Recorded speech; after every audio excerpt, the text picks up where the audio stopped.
যেদিন থেকে আমি জানতে পেরেছি আমার রিজিক আমি ছাড়া অন্য কেউ ভোগ করতে পারবে না, সেদিন থেকে আমার হৃদয়ে একটা অদ্ভুত প্রশান্তি তৈরি হয়েছে। আমার সকল মানসিক চাপ নিয়ন্ত্রণে এসেছে। আমি নিশ্চিত হয়ে দু চোখ বন্ধ করে ঘুমাতে পারি।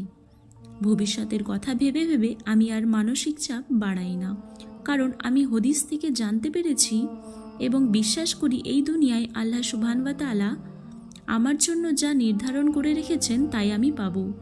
আমি জানতে পেরেছি আমার জন্য যা নির্ধারিত তা আমি ছাড়া অন্য কেউ ভোগ করতে পারবে না। সেদিন থেকে আমি আর কাউকে আমার প্রতিদ্বন্দ্বী ভাবি না, কারো সঙ্গে প্রতিযোগিতাও করি না, কারো ভালো দেখলে আফসোসও করি না। জীবনে যা পাইনি তার কোনোটাই আমার রিজিকে ছিল না। একটা কথা বিশ্বাস করে আমি আর আফসোস করি না। আমি একটা শান্তির দীর্ঘশ্বাস ছেড়ে সব কিছু আল্লাহ তাআলার হাতে ছেড়ে দিয়েছি। আর আমি এই বিশ্বাস নিয়ে সবসময় বাঁচতে চাই, আল্লাহ যা করেন ভালোর জন্যই করেন। যা আমার জীবনে ঘটেছে বা ঘটছে তার একটাই কারণ আছে বলেই ঘটে। যা আমি পাইনি এবং যে অপ্রাপ্তি আমাকে মানসিক কষ্ট দিয়েছে সেটা না পাওয়াই হয়তো আমার জন্য ভালো ছিল। ফয়সলা রবের হাতে ছেড়ে দিন আর আপনি আশ্রয় নিন জায়নামাজে। দেখবেন হঠাৎ করেই অগোছালো সব কিছুর সমাধান মিলে গেছে ইনশাআল্লাহ।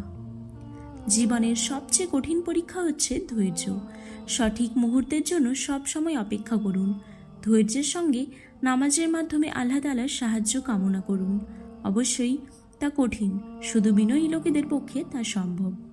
নিয়ত যদি নেক হয় আর লক্ষ্য যদি সঠিক হয়, সাফল্য তো আসবেই। চারিদিক থেকে যখন আপনাকে বিষণ্ণতা চেপে ধরবে, তখন শুধুমাত্র আকাশের দিকে মুখ তুলে তাকাবেন এবং বিশ্বাস রাখবেন আরশে আজিমে একজন আছেন যিনি সব দেখছেন। নিশ্চয়ই আল্লাহ তাআলার পরিকল্পনাই উত্তম। আল্লাহ তাআলা এক সেকেন্ডে সব কিছু পরিবর্তন করে দিতে পারেন। জীবনে এমন অনেক মানুষ দেখেছি যারা তাদের কষ্টের দিনগুলিতে যতটা নম্র ছিল, সুখের দিনগুলোতে তার চেয়ে বেশি অহংকারী হয়ে যেতে। তারা হয়তো জানে না আল্লাহ তাআলা শুধু দুঃখ কষ্ট দ্বারাই পরীক্ষা করেন না, সুখ দিয়েও পরীক্ষা করেন। শুনুন, মানুষের পিছনে ছুটবেন না। দিন শেষে শুধু কষ্ট আর আঘাত পাবেন। বরং রবের দিকে ছুটে চলুন, তিনি আপনাকে রহমতের চাদর দিয়ে আগলে রাখবেন। আর যখনই কোনো কষ্টে পড়বেন বা বিপদে পড়বেন, তাহাজ্জুদ পড়বেন। কাউকে পান বা না পান, আল্লাহকে ঠিকই পেয়ে যাবেন। একটা কথা মনে রাখবেন, জীবন কখনোই সহজ ছিল না, কারোর জন্যই না। তবে ধৈর্য আর আত্মতুষ্টির মাধ্যমে কঠিন থেকে কঠিন জীবনকেও সহজ করে নেওয়া যায়। আর বুদ্ধিমানরা তাই করে। বোকারা কেবল থাকে হা হুতাশ। হার মেনে নেওয়ার আগে শেষটা দেখেই থামুন। কে জানে আজ না হয় কাল হয়তো উদিত হবেই সফলতার সূর্য। আপনি যদি কারো নাম ধরে আল্লাহ তাআলার কাছে চান, তাহলে এটা ভাববেন তাকে পাওয়া বা না পাওয়া এটা তো অনিশ্চিত, কিন্তু আল্লাহ তাআলার কাছে উত্তম জীবনসঙ্গী চাইবেন। পছন্দের মানুষটাকে না পেলেও উত্তম কেউ আসবে এটা সুনিশ্চিত। আল্লাহ তাআলার কাছে কাউকে নির্দিষ্ট না করে উত্তম জীবনসঙ্গী চেয়ে যান, তিনি সেরাটাই দিবেন ইনশাআল্লাহ।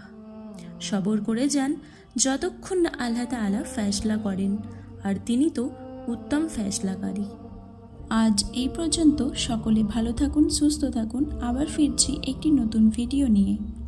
এইরকম আরও ইসলামিক ভিডিও পেতে আমাদের চ্যানেলটি সাবস্ক্রাইব করে পাশে থাকা বেল আইকনটি প্রেস করে দিন, যাতে যখনই কোনো নতুন ভিডিও আসবে সর্বপ্রথম আপনার কাছে পৌঁছায়।